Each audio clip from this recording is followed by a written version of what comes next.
Good afternoon, everyone. Can you hear me? Yes. Welcome, Carlos Orizate. Hoş geldiniz. Our panel today will be about energy security and Eastern Mediterranean. And I'm Asya Beyaz, and I'm honored to moderate this panel with distinguished panelists. Energy security has always been a key factor in shaping geopolitical dynamics, and nowhere is this more evident than Eastern Mediterranean nowadays. The region is rapidly becoming a focal point for global energy interests, with its significant offshore gas discoveries and its position as a crossroad of competing regional and international actors. However, along with opportunities and energy development and cooperation, these dynamics also introduced complex challenges, including territorial disputes, political tensions, competing national interests. So today, with our panelists, represent a diverse range of perspectives and expertise, each of which will provide unique insights into how energy security in the region intersects with geopolitics, climate, local interests, and European policy.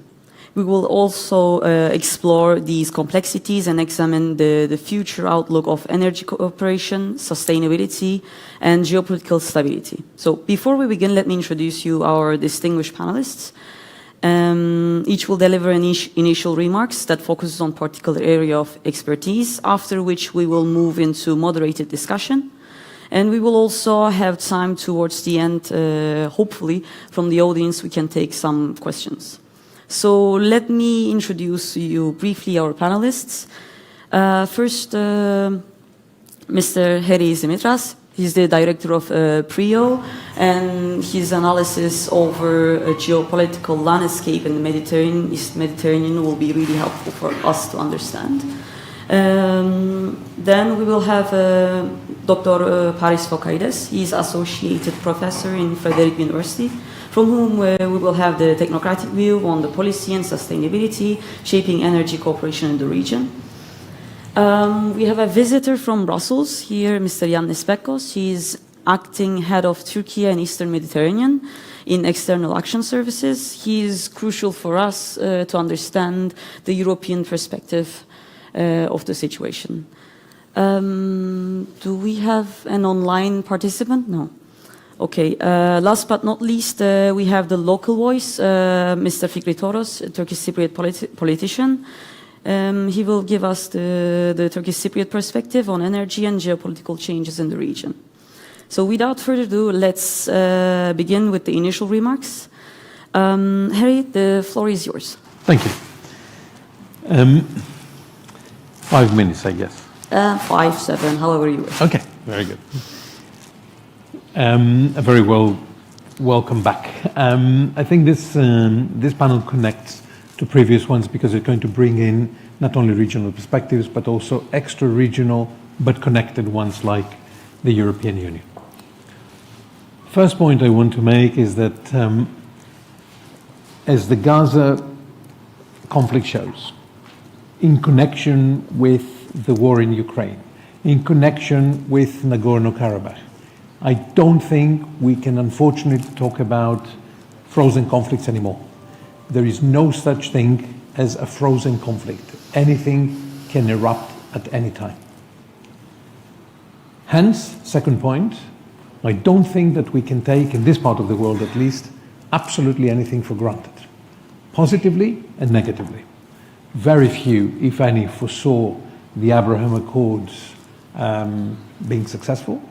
Very few would have said that Israel and Lebanon could come on the same table and agree as a matter of principle, even with external facilitation on a delimitation of maritime boundaries.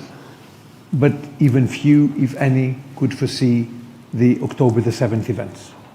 So hence, I don't think we can take absolutely anything for granted, positively or negatively, in this part of the world. And this, I think, is important when we have our very often myopic view on things and a very introverted, very local perception of things.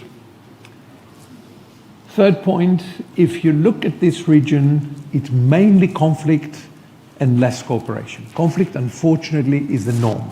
And if you look at a very basic typology of the conflicts, you'll find out that we have traditional, so to speak, conflicts, the Cyprus problem, bilateral Greece-Turkey issues, Arab-Israeli conflicts in the depth of time. So well-established, if you like, conflicts. On top of which, exactly because nothing has been done, new layers are added. For instance, matters of delimitation of maritime boundaries, energy, and so on. On top of which, another layer comes in the form of less traditional sources of conflict. Human security issues, climate as a threat multiplier, food issues, migration, water issues, health issues, you name it. On top of which, another layer comes in the form of asymmetric threats, terrorism, and so on and so forth. So what I mean to say is that now you start from very traditional problems that become multi-issue, multifaceted, multi-layered aspects that effectively are impossible to solve. And hence, we need to be pragmatic, very realistic in going back to the basics a little bit, taking them apart, decoupling them, if you like, and trying to do things that can be done.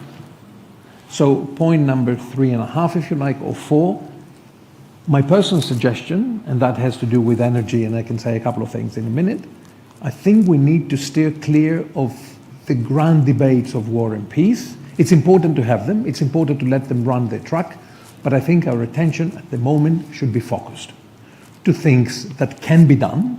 So think small. How can we deal with issues, tangible issues, that can be dealt with, because war and peace might not be attained? Do things that are different from the past, not necessarily top down, but bottom up, in the way of establishing linkages, and energy could be one of them. Just to take things at the local level. Don't forget necessarily, but let the Cyprus issue run on its track. But if we concentrate on things that absolutely need to be done irrespective of a solution to the Cyprus problem, then I think we might have a chance of moving ahead. Specifically, unfortunately, we're united by the bonds of common suffering because we face common challenges, or the other way around, there are certain opportunities that come up very, very seldom or once in a lifetime, and we're paying the cost of our division in not managing to grasp these opportunities. A climatic challenge is here, and it doesn't really recognize green lines and borders and so on and so forth, but we are barred from doing something about it in common.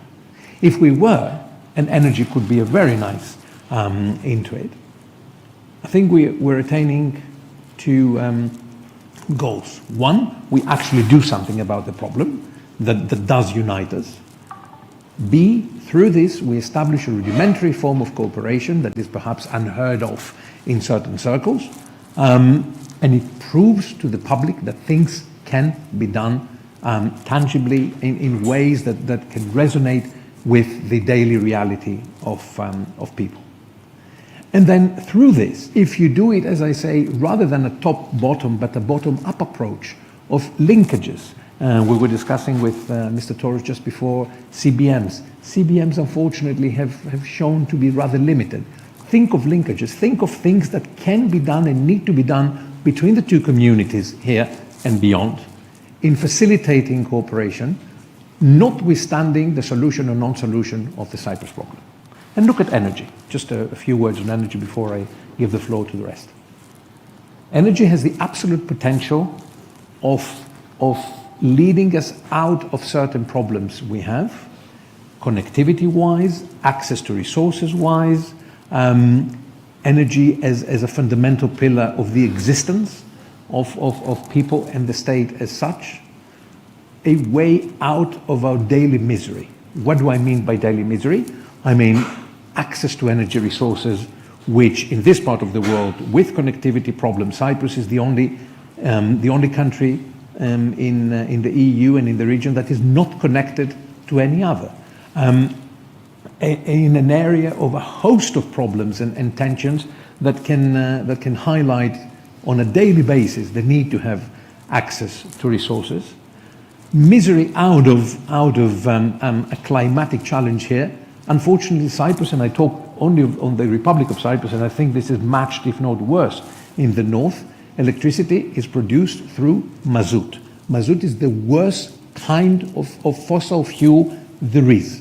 According to the European Union official figures, and correct me if I'm wrong, EU officials, and the Republic of Cyprus, by burning mazout in certain areas like the Kelia base, is from 400 to 1,000% above the legal limits in the European Union. So imagine what we inhale. Imagine how much we pay, because obviously without electricity interconnectivity to other areas, the production of these, you have an oligopoly at least of imported fossil fuels and renewable sources that cost a fraction to the producers but sold at extremely high prices. I think Cyprus is still the number one electricity paying bill-wise country in the European Union, and it's number 27 of 28 in pollutions, leading to a $400 million fine to the European Commission for this. Can you imagine what the situation would have been? And the north, I think, is even worse, but I let it too quicker to talk about. Energy connectivity to other countries in the region that will allow us to have prices slashed, i.e. better the lives of people at that level, with clean energy, clean air to breathe, with a way out into the future, also politically, because it's a form of connectivity, a form of a linkage between the two communities, could, I think, be a first step towards the establishment of more cooperation regarding other natural resources, connectivities to other countries, and so on and so forth. So I think when there is a will, there is a way. Final word, if before what's happening today, Israel and Lebanon, two countries that never recognized each other, that were in a state of war with each other, could manage to sit on a table, again with external facilitation, and in principle decide to have a maritime delimitation, I don't think that there's anything as deep here that bars us from an in principle understanding that there is a way out if there is a will. Thank you, Harry. It was really needed emphasis on the collaboration on energy and bottom-up approach. Paris, maybe we can continue with the technical parts? Yeah, it's a pleasure to be here with you, and I would like to thank the organizers for inviting me to join this very interesting panel. So, energy is a domain in which we can develop some political discussions, but it is certainly a domain where we should consider some technical facts and some realities, and we should base our discussion, we should ground our discussion on let's say some facts which are well understood and well accepted, not just by Greeks and Turkish Cypriots, but by all the nations in the region. So we start with the fact that the Republic of Cyprus is a member of the EU. This is a fact. We don't discuss how or why this happened, but it is a fact. And as a member of the EU, let's say the Greek Cypriots, they need to oblige, they need to follow some regulations, some directives, some guidelines, some, let's say, a framework of policy in the field of energy, which is requested by Brussels, as for any member state. It's important for us in this room to understand what is the background of this framework, in order to understand its necessity and to see how we can integrate this framework into both communities. The number one priority of the EU policy in the field of energy is security. We need to have secure and affordable supply of energy in all member states, in our island as well. And why do we need that? The reason we need that is because the energy, the price of the energy, the availability of the energy is linked to all, let's say, activities of the market, to the day-to-day performance of the market, of the industry, of any, let's say, developments that we have. So all member states and the main policy in Brussels requires that we boost those practices and those methods that we secure affordable and sufficient energy for all the member states. So this is the first priority. We also have issues which are related to the climate change, related to sustainability. And so we also have a set of policies which focus on sustainable energy. So we wish to have low carbon energy, low carbon economy based on circularity principles, based on the use of renewable energies, based on the use of clean technologies. And this is a major transition that we are experiencing as well in Cyprus the past 20 or even less 15 years. And another vision of the EU policy in the field of energy refers to the joint energy market. So the vision that we have for 2040 is that all member states, we have a joint electricity and natural gas market. Why do we need to do that? We need to do that in order to secure that we have the interaction between the member states in the field of energy that allows affordable and secure supply of energy, that we don't rely on any external sources. We do keep our collaboration with external states, with external countries, with our neighbors, but at the same time, we have our own autonomy. We can produce our energy on our own, and we can interact the grids and the natural gas networks of the member states among us. So I tried to condense the EU policy in the field of energy in these three areas. And actually, the Republic of Cyprus, the Greek Cypriots, as a member of the EU, they have developed and they have integrated a series of policies over the past 20 years in order to enable the integration of these principles in the everyday life of the Republic of Cyprus. So concerning energy security, and in order to, let's say, realize, to implement the policies of the EU in the field of energy, we have seen that over the recent years, we had over 700 megawatts, that is a significant amount of energy, of renewable energy projects being developed in the south. So photovoltaic parks, wind farms, farms exploring biogas and waste to produce energy. We have also adopted a very ambitious policy in the field of energy efficiency. All the buildings in the south are insulated. There are minimum requirements.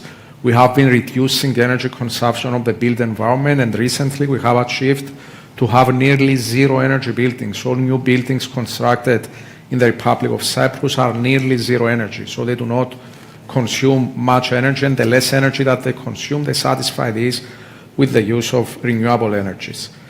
We have also liberalized the market, the electricity market in the south. We have created a framework, policies. We have taken initiatives in this field, and we have developed a market of liberalized energy. And at the same time, we have promoted policies which are related to the greening of our society, the greening of our economy. Electric vehicles, public transportation, circular economy, decarbonization of the economy. So we have many success stories and good examples in this field. Now, what is the question here? And I will close my initial, let's say, statement with that.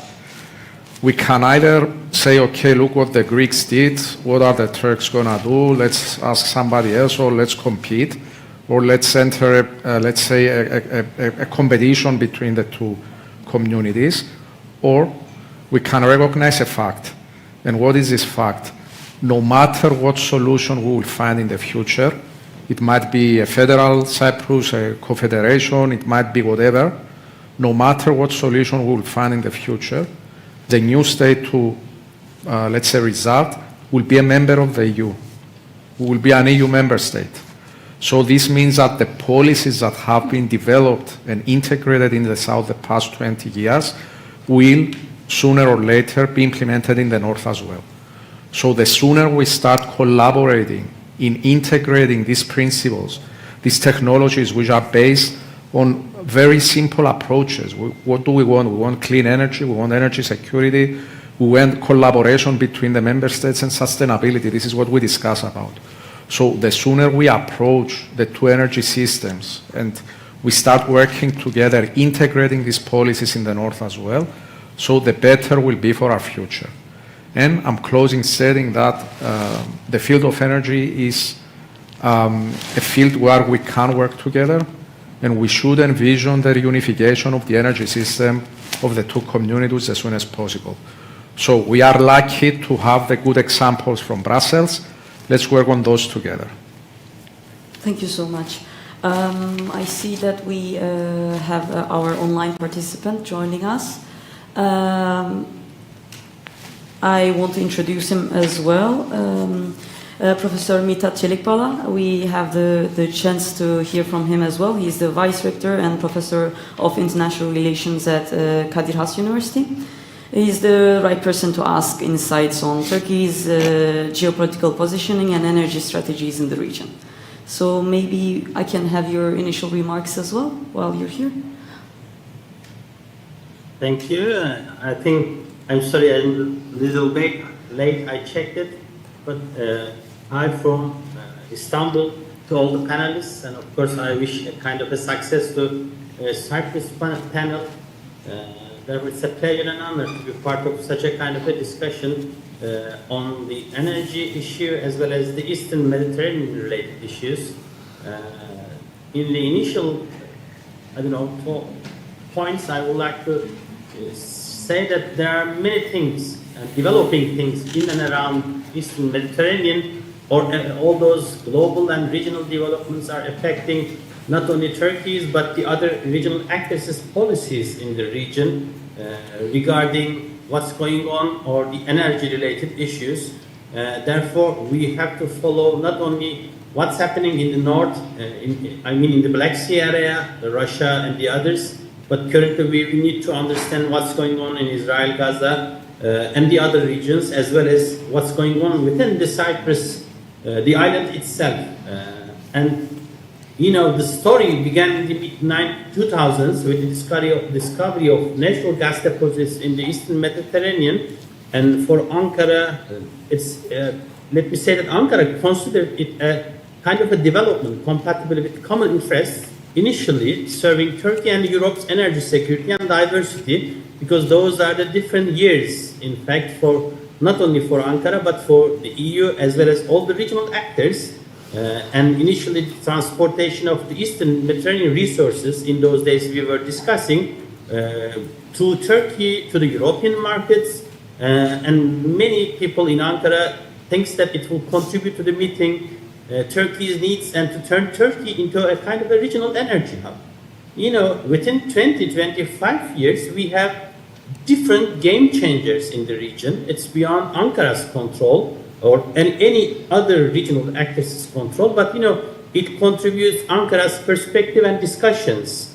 As I said, initially it was a chance for all of us in Ankara to make Turkey a hub.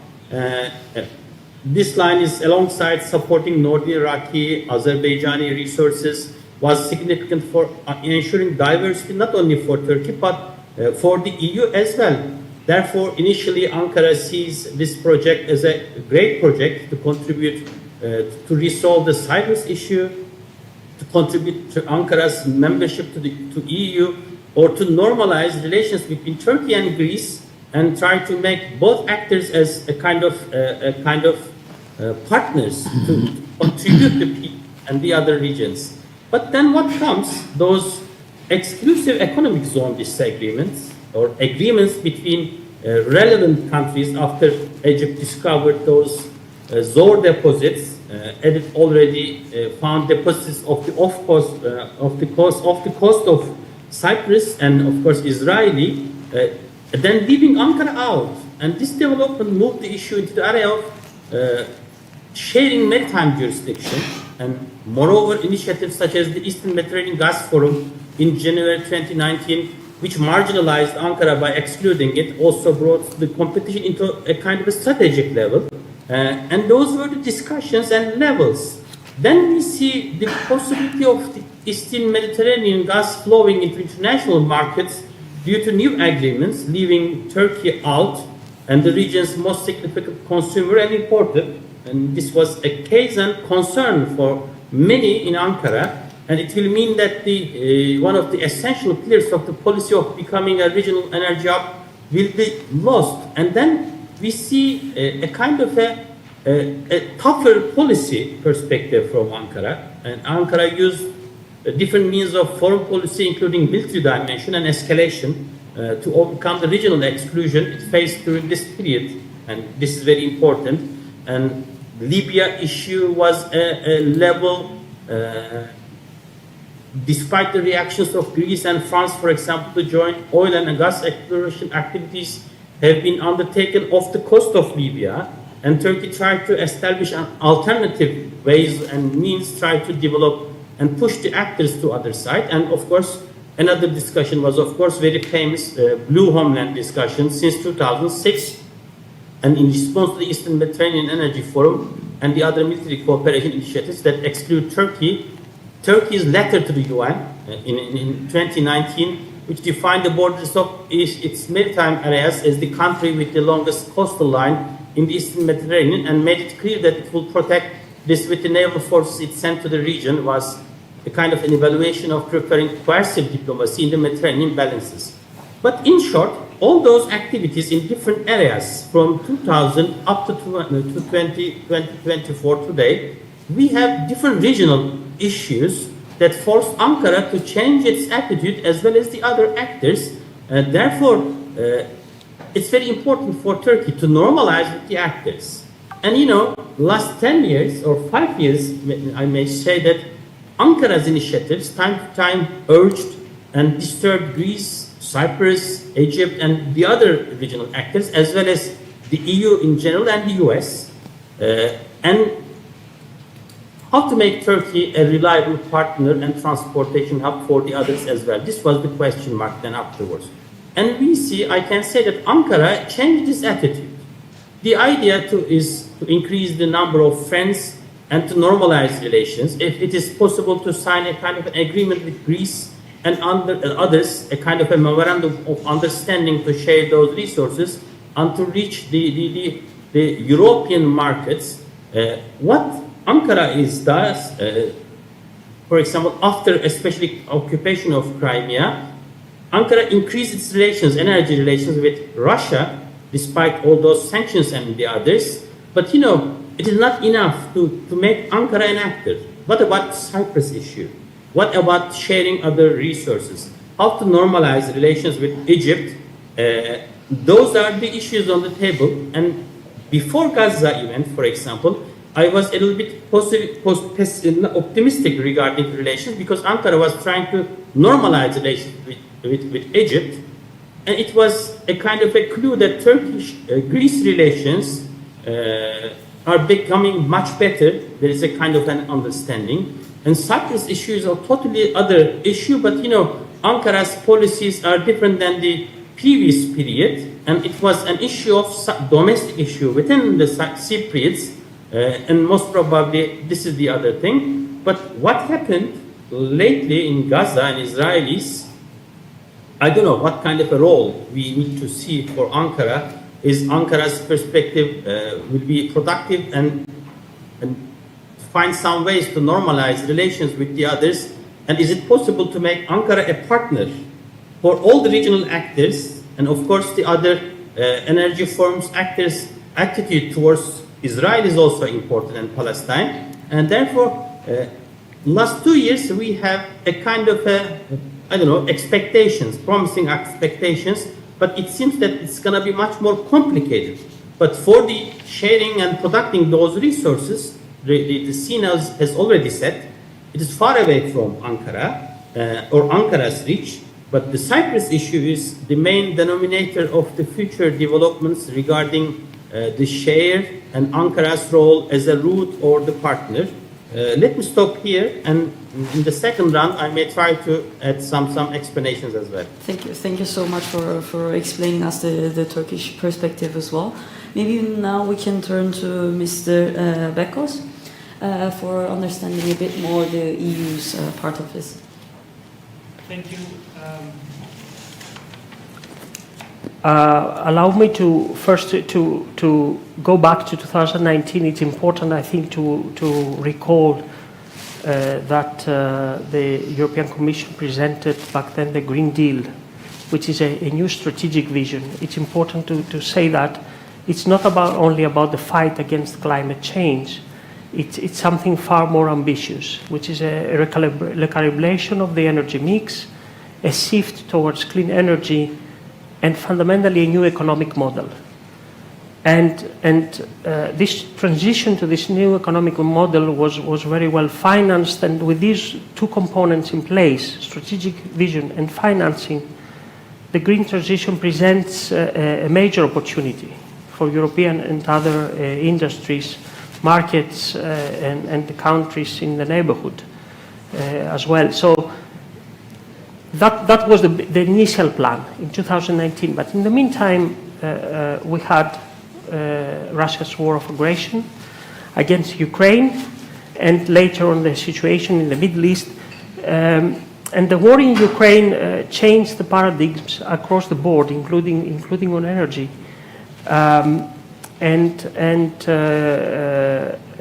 This situation has aggravated the security of supply. No need to mention the numbers, which show clearly the dependency of the EU on Russia. And this is why the EU had to swiftly recalibrate itself to face the new challenges while continuing the clean transition.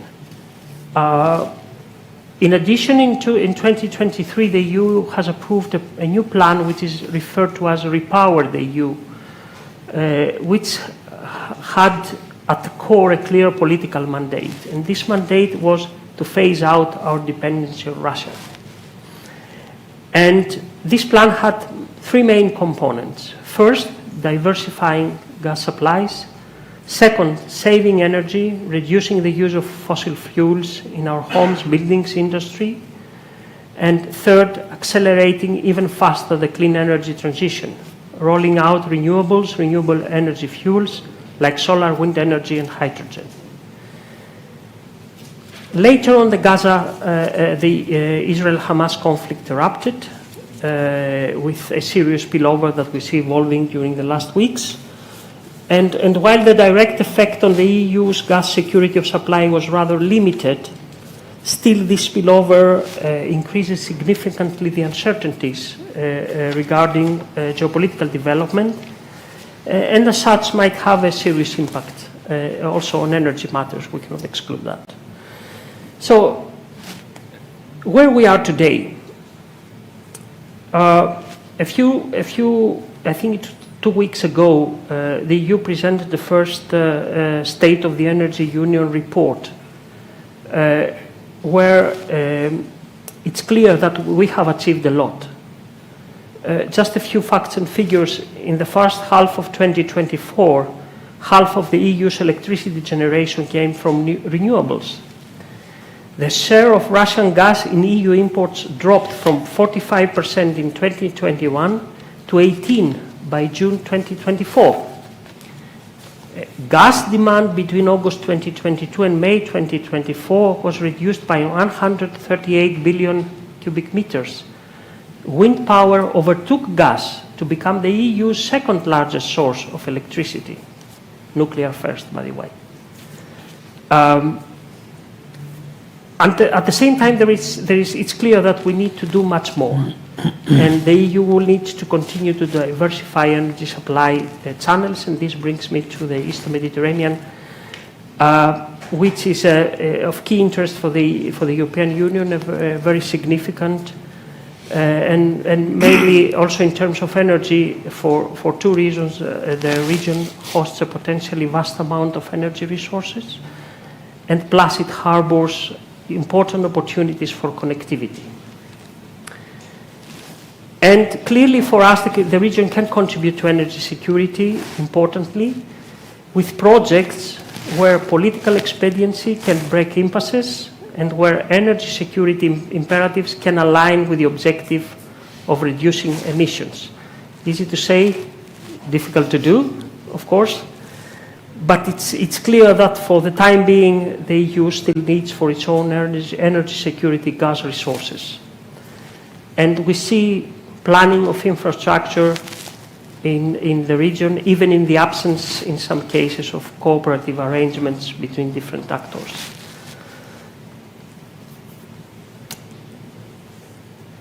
A conclusion with 2-3 points. The EU strategic vision has not changed. The clean energy transition remains at the core of the new economic model. The geopolitical developments have accelerated diversification of energy supply, and Europe's quest for energy security continues.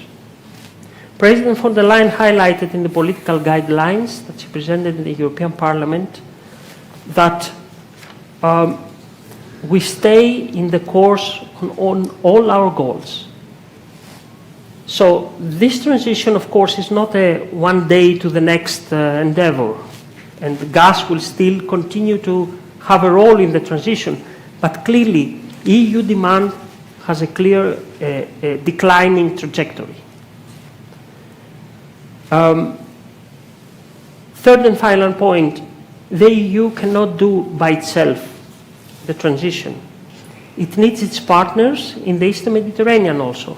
It needs its partners to do their own share, but also to make clean energy transition, renewable energy, electricity interconnections, hydrogen, the norm in the Eastern Mediterranean.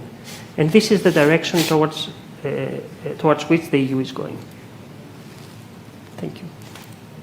Thank you very much. Thank you for your speech and your initial remarks about the importance of the decarbonization is still keeping going as well. So to have a more local voice as well, maybe let's turn to Mr. Toros. Thank you. Thank you, Asia. Thank you. I am also honored to be amongst these distinguished panelists. Thank you for your invitation.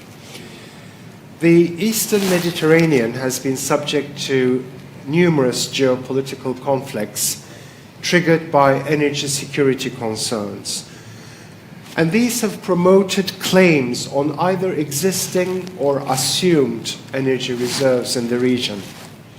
Encouraged by the recent discoveries of offshore hydrocarbons, some states have gone further and designed ambitious projects, assuming that they could be implemented comfortably. And these projects have been aimed at both domestic consumption as well as for European markets. And the prospect of discovering new energy reserves led to neighboring countries negotiate with one another and delineate their exclusive economic zones. The declared maritime zones, however, due to the disputes, the ongoing disputes, overlap, and they have provoked a lot of tensions amongst the neighboring countries, therefore complicating the development of these reserves that have been discovered. At the same time, frequent declaration of maritime navtexes in the region have elevated tensions and have created an energy and security complex in the Eastern Mediterranean. Now, while the mainstream understanding of this complex focuses on energy as a zero-sum game, I will beg to differ. I will counter this view.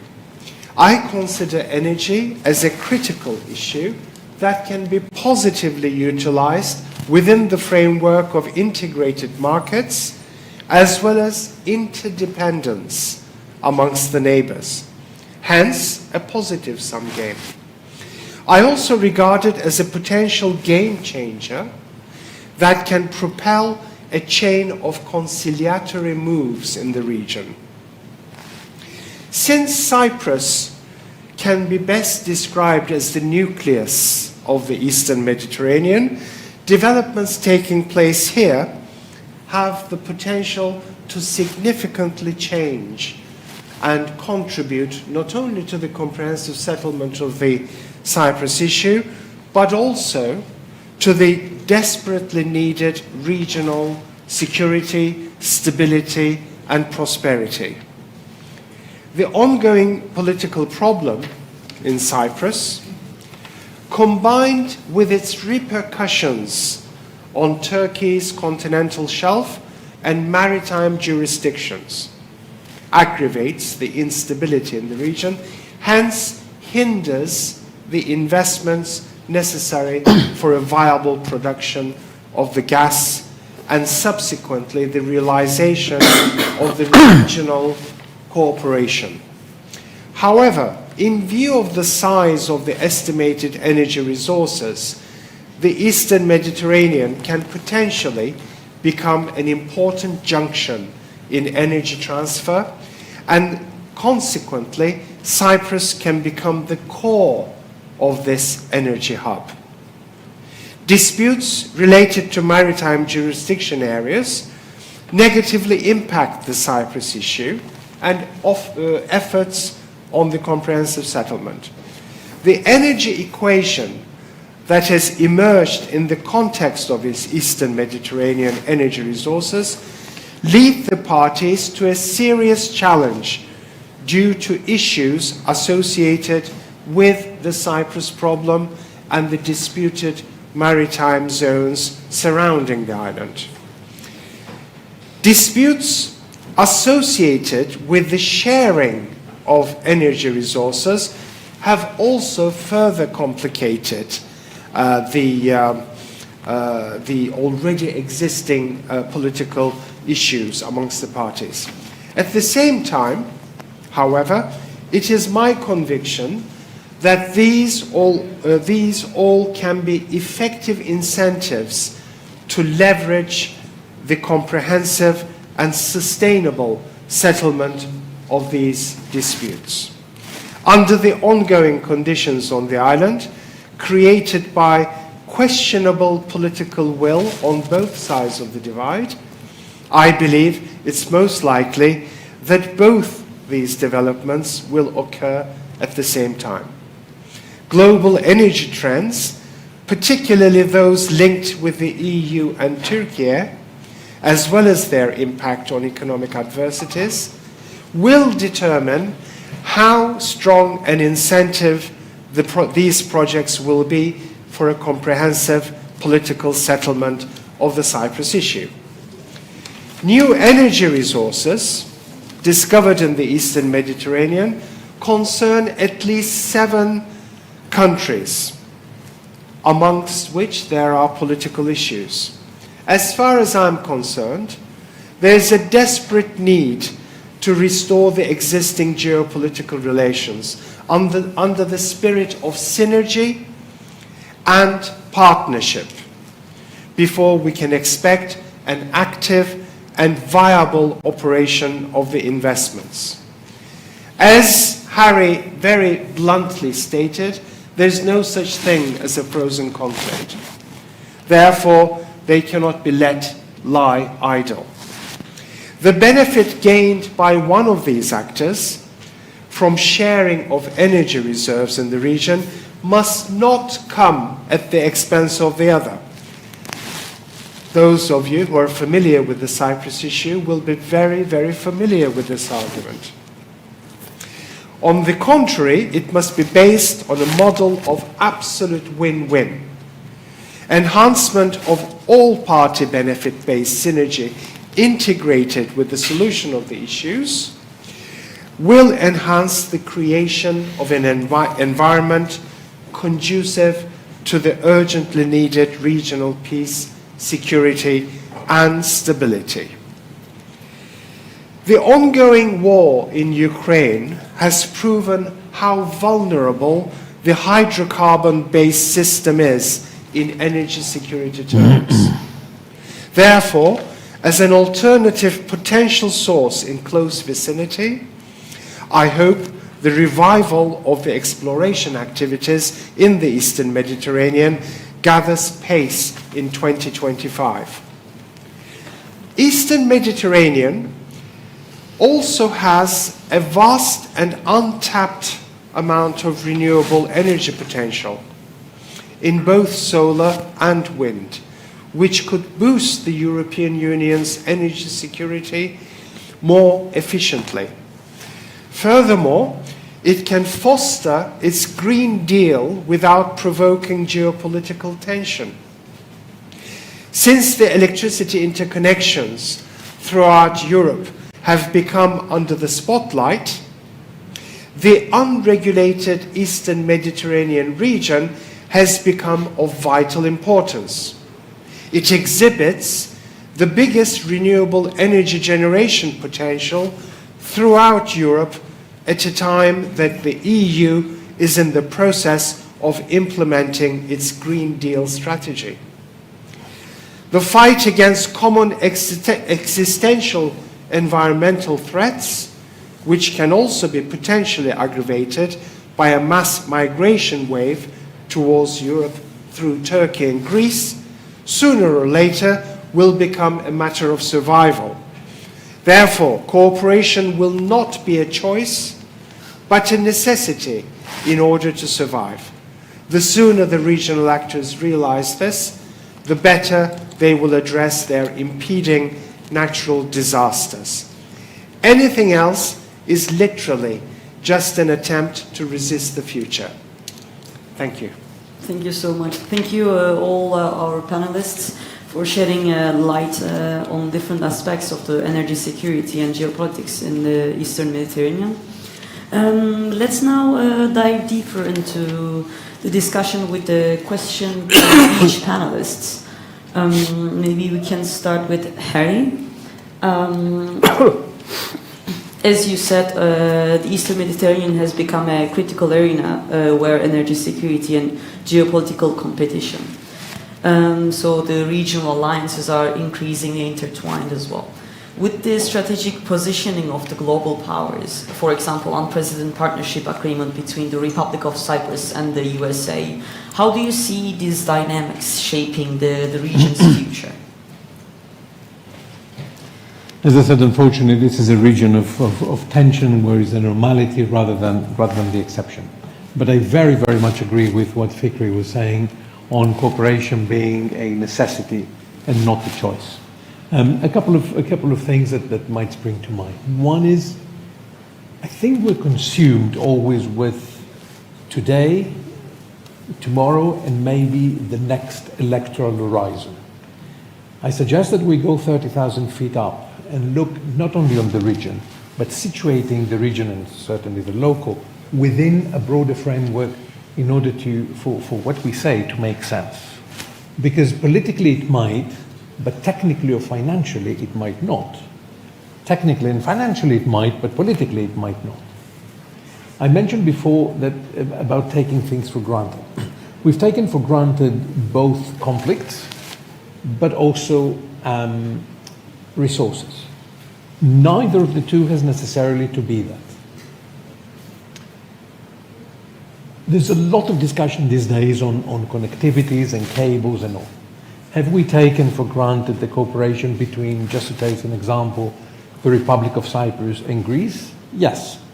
Is it now unprecedentedly challenged? Also yes. Have we taken for granted the animosity between Athens and Ankara? Yes. Is there an electrical connectivity between the two that has never been disrupted despite the occasional or less than occasional problems? Is there economic trade of electricity between the two? Yes.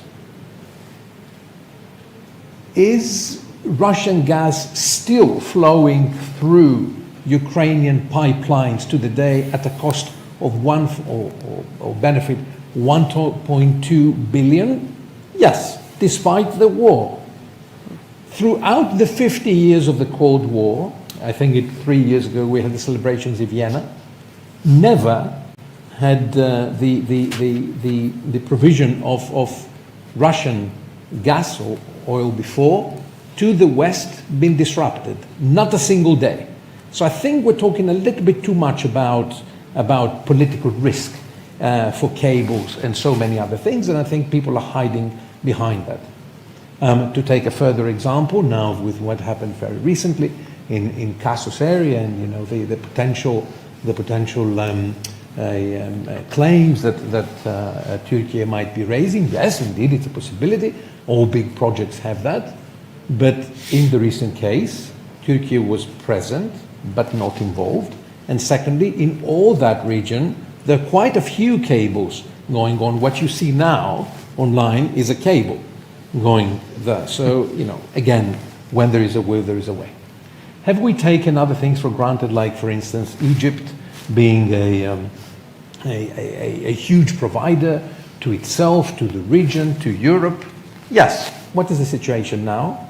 Egypt is in the deepest possible problem it could ever imagine, with the huge fields like Zohr field delivering at less than 40% of the originally envisaged, with Egypt now a major importer rather than exporter of energy, with Egypt owing the big IOCs more than 6 billion and nobody venturing in any more business ventures in Egypt, with a huge financial problem of foreign currency, with the West and the UAE and others now needing to inject 57 billion to the Egyptian economy.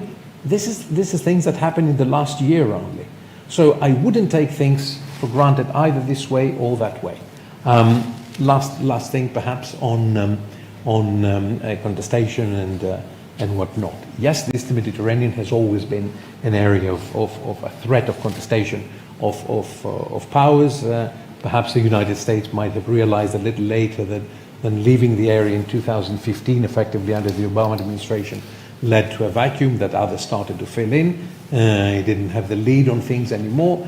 But these can change from day to day.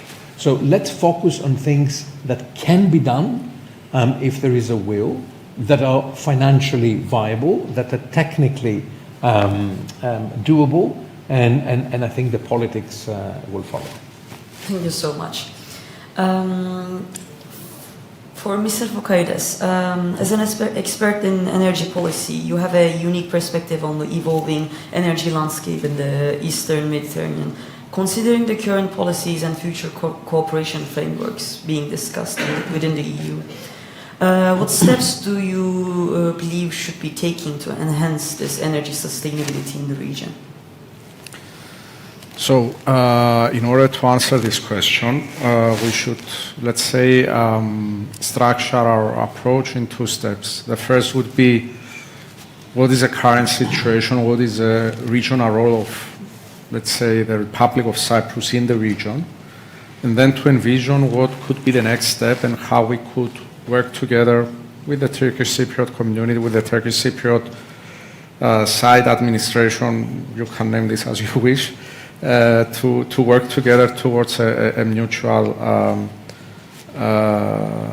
vision.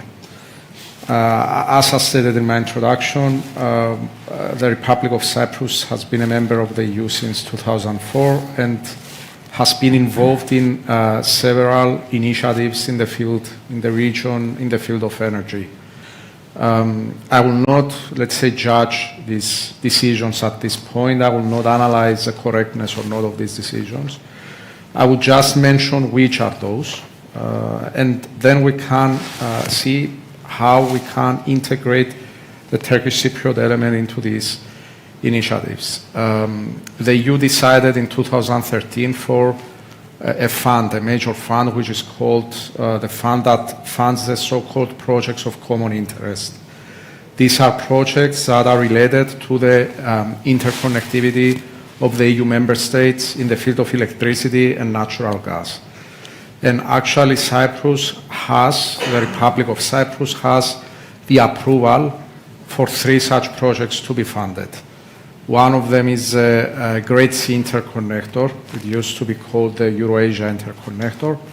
That is a cable connecting Israel, Cyprus, and Greece, and actually connecting Cyprus with the European electricity network. The other project is the EastMed natural gas pipeline, which is also a project of common interest. And the third project was a terrestrial station for liquefaction of natural gas. So these again, I'm not judging these projects. This is a fact. So these are the 3 projects that received the support of Brussels to be implemented in Cyprus in order to, let's say, enhance the position of the island in the field of energy.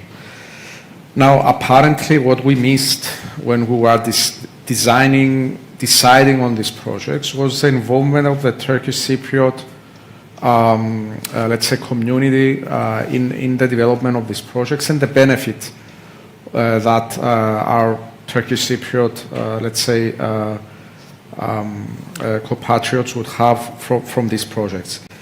And actually, it is a time to start envisioning that and defining and finding the benefits that the other community could have from this project and mature this project, enhance these projects towards integrating these elements in these projects. Okay, the key, I would say, the key to this decision would be to build trust. So to be honest and build trust among the 2 communities and decide that whatever will happen in the future will happen under the umbrella of the EU. So the policies that are there for the field of energy are policies that we can all benefit. If we have secure energy field, if we have interconnection with the European grid, it might be that in the future we could have such connection through Turkey. This might be the case. Today, as a member state, we are discussing about interconnection through Greece. This is another case. So they are all on the table. They are all analyzed. There are feasibility studies behind those decisions. And we may, let's say, discuss about the energy security of the island and the role of the island in the region as a major key player in the field of energy stability under this, let's say, the implementation of this infrastructure. Apparently, we need to increase the collaboration in the sense of integrating EU policies as well as, for example, in the field of renewable energies.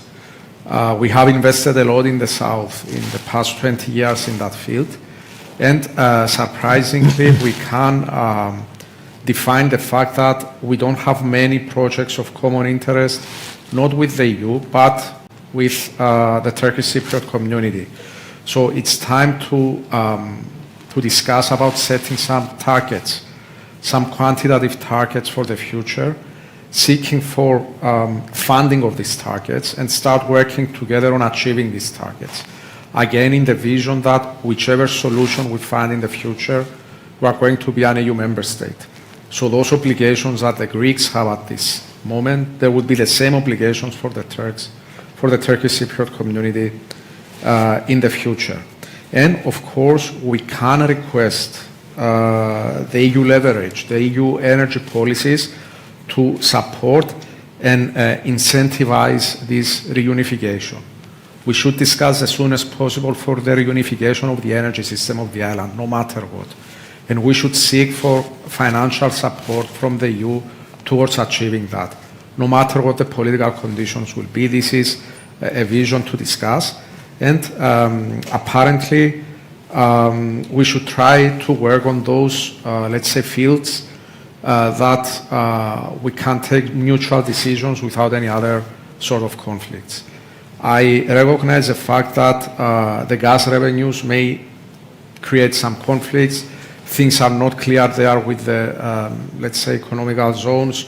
We can leave that for the future, but we can start with those fields and those areas where we have a mutual ground, where we can work together and where we can envision together a joint energy mix, a joint energy system. Thank you so much. I think everybody could agree that we should discuss more energy project that as a confidence building measures. And I think already EU is working on a solar energy fields for by communal use. So that's a recurring theme. Mr. Bekkos, with the EU's recent initiatives in Mediterranean, like appointing a new commissioner and creating a new Director General for Mediterranean as well, how do you see these developments impacting regional dynamics and more specifically Cyprus? and broader, how this aligns with the broader Mediterranean policy? Yes, thank you.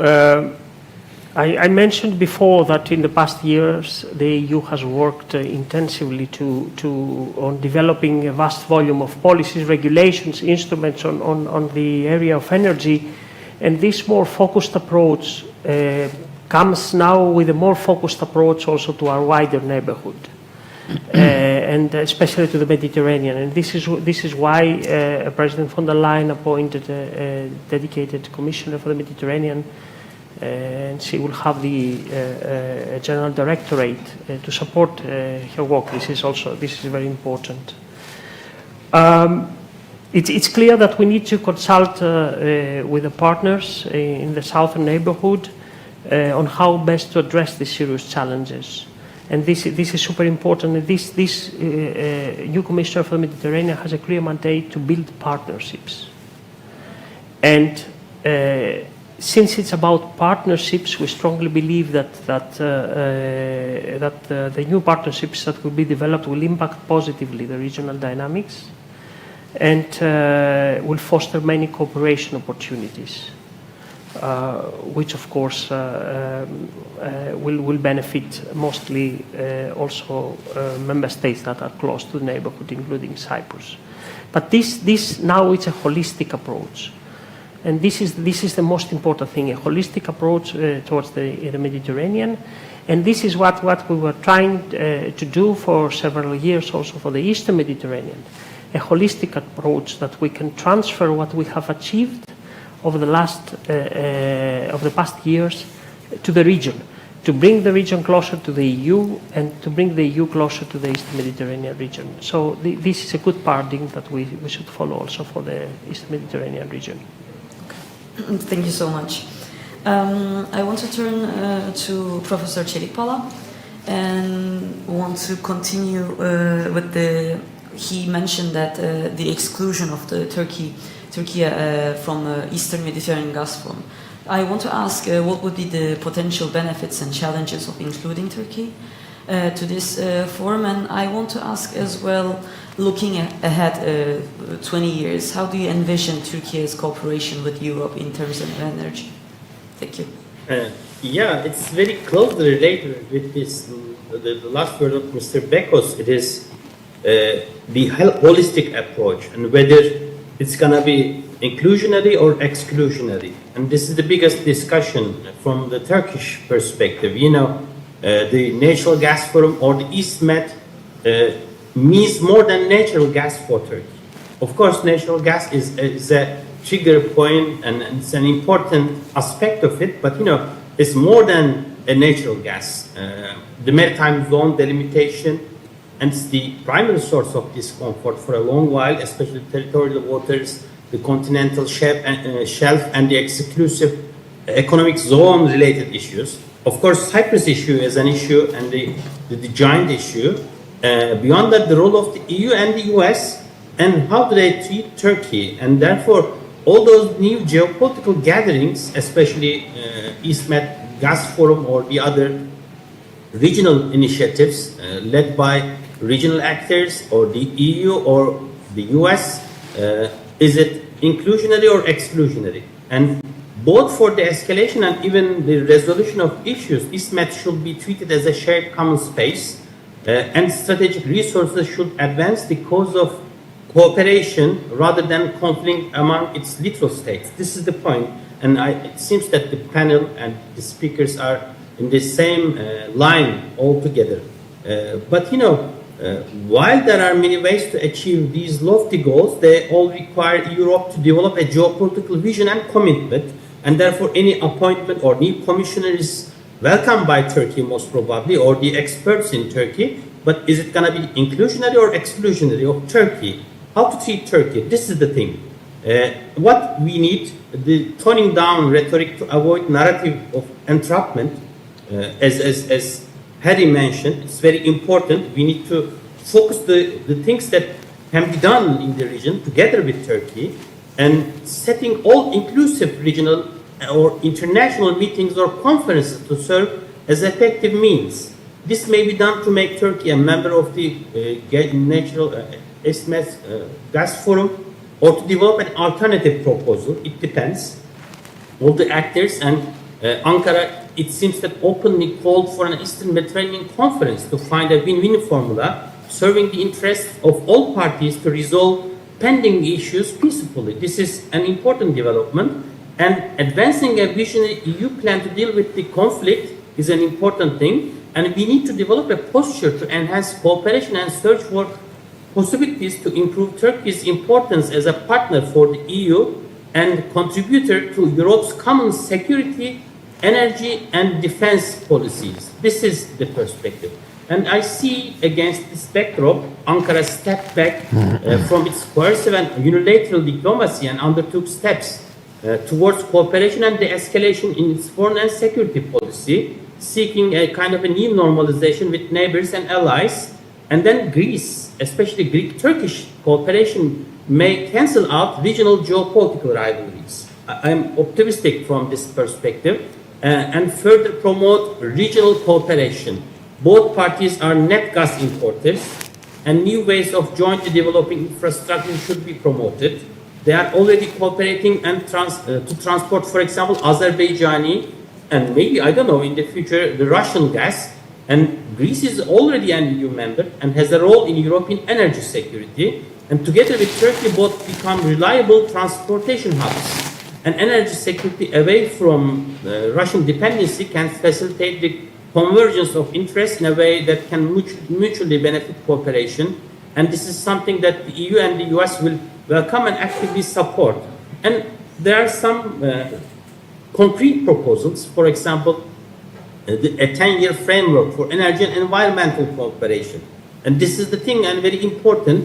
Turkey and or Ankara and Athens may establish a priority cooperation goal, such as establishing a bilateral high-level dialogue on promoting energy conservation and environmental protection in the Aegean and in the Eastern Mediterranean. They may lead the others, and it's a possibility, negotiating and concluding a memorandum of understanding on bilateral cooperation in clean energy and climate crisis will help the parties initially focus on renewable energy and further Greek modernization as an essential areas. There are other projects, wind farms and energy cooperation, and you name it. Therefore, Harry's point is important, and I take it very seriously. We need to focus that what can be done. But you know, the thing is that whether Turkey is in it or is the other in terms of all those geopolitical rivalries and others. But it seems that there is a chance and venue to cooperate with Ankara.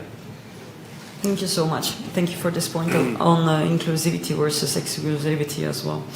I want to turn to Mr. Toros to ask, how do Turkish Cypriots view the political, economic and security challenges surrounding the sharing of maritime zones in the Eastern Mediterranean, especially with the ongoing Cyprus issue? Do you still believe the energy resources discovered in the region could serve as a catalyst of peace and cooperation?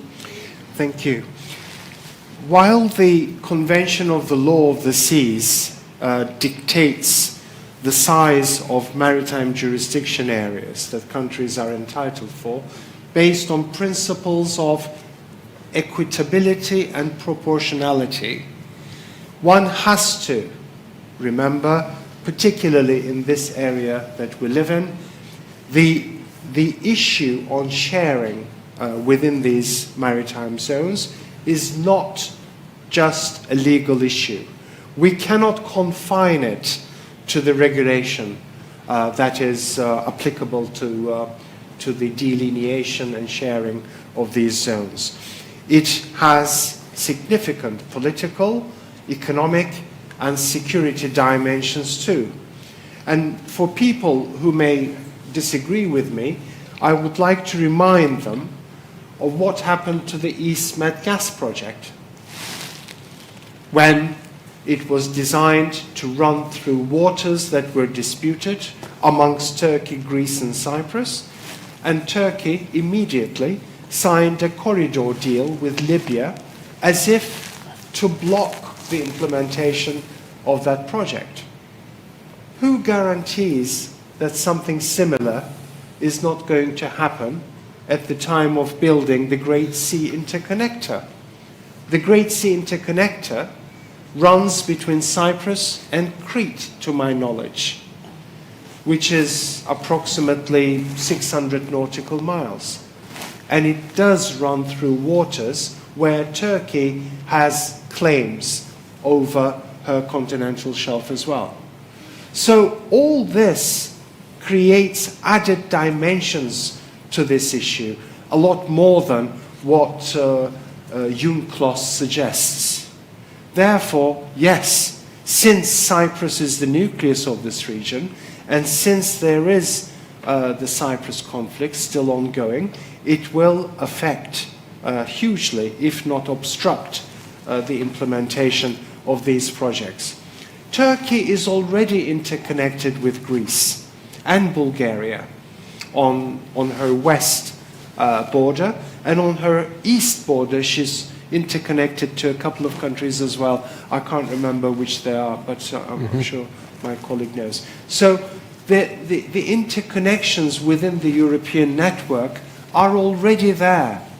What we are trying to achieve in this region, in order to contribute to the regional peace and stability, is to connect Egypt with Europe through Euro-Africa, and Israel to Europe through the formerly known as Eurasia, currently known as the Great Sea.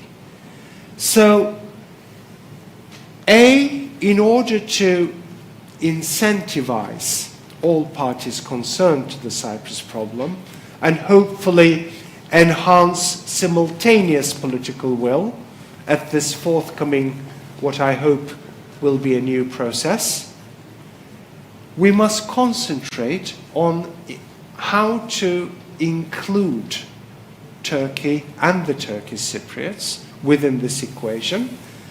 At the same time, we must concentrate on our responsibility to achieve a politically, economically, technically, and commercially viable project, as opposed to a project which comprises of an aspiration only. The European Union is chipping in 657 million into this project. It is estimated to cost about 2 billion, and all the independent analytic studies that have been carried out so far very clearly show that these aspects of viability would be significantly improved if it is reshaped to connect Cyprus to Turkey, which is only 1/10 of the distance to Crete. So in terms of time for the execution of this project, in terms of the financial dimension of it, and not to mention the political dimension to it, it is far more doable, and it must be taken into serious consideration. Now, the government of Cyprus very rightly says, well, Turkey doesn't recognize Cyprus, so how can we sit at a table and negotiate over an interim delimitation agreement that will enable a connection between Cyprus and Turkey? Yes, absolutely correct. However, we have the United Nations, who is taking the negotiations on the Cyprus issue under their auspices. We have a Secretary General of the United Nations, very strongly supported by the EU and the USA, in order to take a new initiative over the Cyprus settlement process. Why not utilize him? Why not follow what Israel and Lebanon did? I think Harry mentioned that in his initial remarks. Lebanon and Israel, very conflicted countries with bloodshed between them. They called in help from the United States, who appointed a special envoy, and they arbitrated under his leadership, under that American envoy's arbitration. And they did an interim agreement on the delineation that enabled them grant licenses in their own exclusive zones, irrespective of whether there are discoveries in those areas or not, which I believe there aren't. But why doesn't the government of Cyprus consider this and urge the United Nations Secretary General to facilitate an interim agreement between Cyprus and Turkey? This will not only enable the implementation of this EU-backed project in a far more viable way, but also it would leverage by incentivizing Turkey and the Turkish Cypriots and the Greek Cypriots, because it's a win-win project. By incentivizing all parties concerned, it would have a strong leverage on the creation of simultaneous political will. This is only one of the leverages that Harry also emphasized by saying a bottom-up approach. I couldn't agree more, Harry.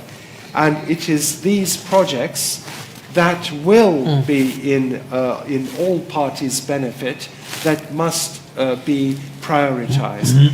Obviously, for these projects to be implemented, we need a political and a legal basis. And that is what we must aim to achieve under the auspices of the Secretary General at this forthcoming new attempt, a strategic political agreement that will set basis for the implementation of these, what I call high-impact confidence-building measures. But energy and security are the two areas that are of utmost priority at the moment, not only in this area, but also within the European Union as well. With the growing need for added security mechanisms, the expansion strategies, the closer ties and relations with NATO, all necessitate the prioritization of a focus on energy and security. And this is what will change the climate on Cyprus as well, in terms of creation of a new environment, a better environment, that will encourage synergical benefits, projects, and hopefully much more common sense. Thank you. Thank you so much. I think the common message from all the panelists was clear: cooperation is the necessity. Maybe we can move to questions from audience. Fortunately, we have time. So if you have question, maybe you can ask by saying your name and to whom you're asking. Any questions? My name is Elena Turkey. I'm a second-year law student at the European University of Cyprus. So in your opening, for Mr. Fobetis, in your opening remarks, you mentioned a confederation of Cyprus, or a federation perhaps. I wanted to focus on the first term, the confederation. It is the union of two sovereign states and a collaboration of their governments on key issues. Do you think that creating a Cypriot confederation in order to ensure energy security according to EU policies is the desired path, instead of insisting on not recognizing the occupied territories as a sovereign state? Or do you think that cooperation should be attempted, but the recognition of the occupied territories should be a line that is not crossed? Okay, my answer will be very short. First of all, this question is out of my scientific scope. And the second of all, I'm a researcher. So a researcher always discusses on all possible scenarios. Okay, that is why I said it might be two independent states, it might be a confederation, it might be a federation, it might be a, let's say, Republic of Cyprus, it might be anything. It was just to state my point that whichever solution we find in the future, this is going to be under the EU umbrella. So the sooner we start jointly implementing the EU policies in the field of energy, the better for us. So this was the meaning of my statement, and to be honest with you, your question is out of my scope, and I cannot answer that one. Sorry. Yes. Kemal Baykal. Well, maybe Harry and anybody else who wants to answer this question. We are coming towards the end of 2024. Now we're going to have a trilateral dinner, not a meeting, whatever. And then we are also having, unfortunately, a very unstable development when it comes to the Middle East. And how should we envisage Turkey's interest to spend political capital on this particular regime in the Eastern Mediterranean? Be it the Cyprus problem, be it a confidence-building measure for an energy cooperation. How focused Turkey will be? Professor, also in Turkey, maybe you would like to answer to this question as well. How focused do you think that Turkey will be interested in turning its head towards this direction? Yes. So, if I may, and perhaps try to connect the two. Okay. I'll be as realistic, perhaps blunt as possible. Unfortunately, there's very little incentive at the moment in Ankara to get engaged, let alone negotiate anything, because the stakes are not there. Which means that energy is not going to be the subject matter. Perhaps Cyprus is not going to be the subject matter. I think we need to open the aperture a little bit and regarding from a very realistic, very pragmatic, perhaps as I say, blunt point of view, incentives for Ankara to get involved, it would have to be something bigger. It would have to be Ankara-EU relations, the place of Turkey in the broader region, of which Cyprus could be a chip, of which energy could be a chip. But look at what's happening at the moment, where Ankara and Athens have a rapprochement, which is not ideal, but very well going compared to the past. It's, I think, a very realistic position. A decoupling with Cyprus, which might be painful here, but it's happening. And again, it's not a value judgment of good or not, but it is happening. So obviously they're prioritizing something else that delivers to each specific benefits. In a sense then, Cyprus, because of the Cyprus problem fatigue, because of delays in engagement and all that, has been sidelined. Now, unfortunately, whatever comes out of Brussels has a little bit of a metaphysical quality in this part of the world. Brussels supports it, the EU supports it, i.e. it's happening. Tomorrow morning we're drilling, it's a wonderful thing to happen. Unfortunately not. You mentioned how 657 million have been pledged for the Great Sea Interconnector. Yes, wonderful thing. But the EU has also supported with 120 million the EastMed gas pipeline, and it didn't happen in the end. It won't happen in the end. Perhaps some of us were arguing it would never happen, but that's another story. So what I mean to say is that we need to see things from the perspective of the donor, where seed money for the development of a project is not a bad thing, but it does not necessarily mean that it's going to happen. So the answer is not, I'm afraid, going to come from law. It's going to come from politics, the incentives, financial incentives, political incentives, strategic incentives, coupled with technical feasibility on moving ahead on these things. Recognition is not a problem. I'm being very blunt here, and because this is my area, rather than Mr. Fokaitis. Recognition is not a prerequisite. The paranoia of recognition should not be there. What I mean to say is that the Law of the Sea Convention was mentioned. Israel is not a signatory to the Law of the Sea Convention. This has not barred the Republic of Cyprus and Israel signing a delimitation agreement on the basis of the Law of the Sea Convention, although Israel is not. Pragmatism, not sticking with the black letter of the law. The Republic of Cyprus and Turkey, that do not recognize each other, have gone beyond recognition and are parties before the European Court of Human Rights. So forget about recognition. I know it's a pill, or what do we call it, a chewing gum here. But I don't think that there is, if there is political will and social will, the law is going to be barriers. The other way around, we'll find legal ways of going forward.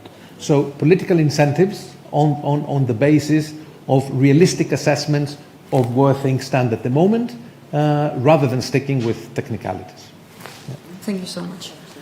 Maybe one last question? If I may add, Sure, just in this question, yes, and the political incentives might come from the EU-Turkey relationship context. And in November 2023, we presented the joint communication on the state of play of EU-Turkey relations, where we suggest specific recommendations to re-energize key areas of cooperation with Turkey. And the European Council has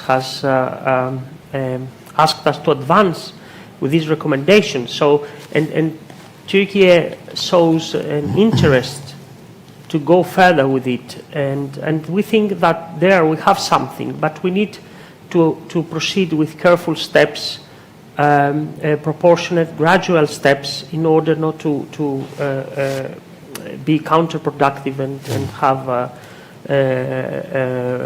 different results. But it's a good plan. It is there, and there is interest for both sides, on both sides, to advance on this. Thank you. Yes, we can move to the last question, I guess. Yes, your name and who you're asking. Yeah, my name is Carlos. I actually am based in Brussels, and I will address a question to the Commission on the External Action Service. Is to ask what is missing or what needs to happen in terms of the EU's role in the Cyprus issue. And just to draw a correlation between the effect of the escalation of the Russian aggression towards Ukraine in 2022, which has really transformed the EU, as this war has been Europeanized. I say it's a continental affect the EU, although it started in 2014 with the annexation of Crimea and so on. By 2022, the EU really is in this transformation. In the South Caucasus, because of the war and the Russian back in Armenia, the EU all tried to engage in South Caucasus with the Armenians and the war. And I'm wondering, in terms of the content of the EU role in an EU member state, EU territory, what needs to happen or what is blocking for the EU to express the same frustration and the same motivation and the same passion that it has towards the Ukraine and the EU membership to Cyprus and Cyprus peace process. Thank you. First of all, I wouldn't make comparisons necessarily. The EU is always there, has an active role during previous rounds of negotiation, and it's ready to play an active role.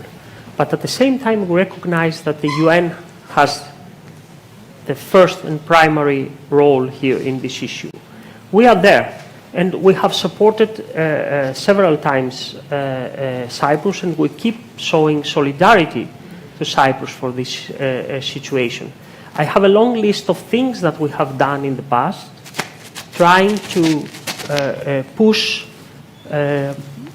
all sides to constructive attitudes and solutions, and this includes also Turkey. To remind you a bit that in 2005-06 we suspended accession negotiation chapters because Turkey did not implement the additional protocol. So we've done a lot, and we still keep doing, but and we think that for the time being nothing else is needed, just to be there, just to have an active role, just to inject energy in the efforts for Cyprus settlement talks to resume, and this is our approach for the time being. But when negotiations, I'm saying when, hopefully will start again, we will be there having an active role at the table. Yes, thank you so much. Unfortunately, we exceed the time that we have. Thank you all. I think you all, our panelists, that join online or fly from far or join locally. And thank you for the audience, for the questions as well, and to Cyprus Forum for organizing this. And see you in the next Cyprus Forum, hopefully. Thank you.